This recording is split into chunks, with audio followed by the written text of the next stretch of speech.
ఇక్కడ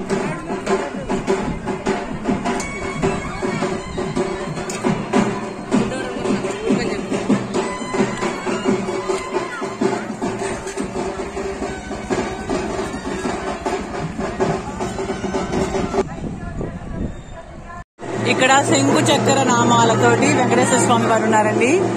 ఇది కొబ్బరికాయలు కొట్టుకునే స్థలము. చూడండి, కొబ్బరికాయలు ఇక్కడ ఇలా కొట్టుకుంటారు. ఈ విధంగా కొబ్బరికాయలు కొట్టు స్థలం. వచ్చిన వాళ్ళందరూ ఇక్కడ కొబ్బరికాయలు సమర్పిస్తారు స్వామి వారికి. ఇక్కడ కొబ్బరికాయలు కొట్టుకున్న తర్వాత మనము ఈ మెట్ల మార్గం ద్వారా, ఈ విధంగా మెట్ల మార్గం ద్వారా కింద నుంచి ఇలా పైకి వెళ్దాము. మెట్ల మార్గం ద్వారా ఈ విధంగా పైకి వెళ్తారండి వెంకటేశ్వర స్వామి వారి సన్నదికి. స్వామివారిని దర్శనం చేసుకోవాలంటే ఈ విధంగా పైకి వెళ్ళాలి. ఇవాళ చాలా క్రౌడ్ ఉందండి.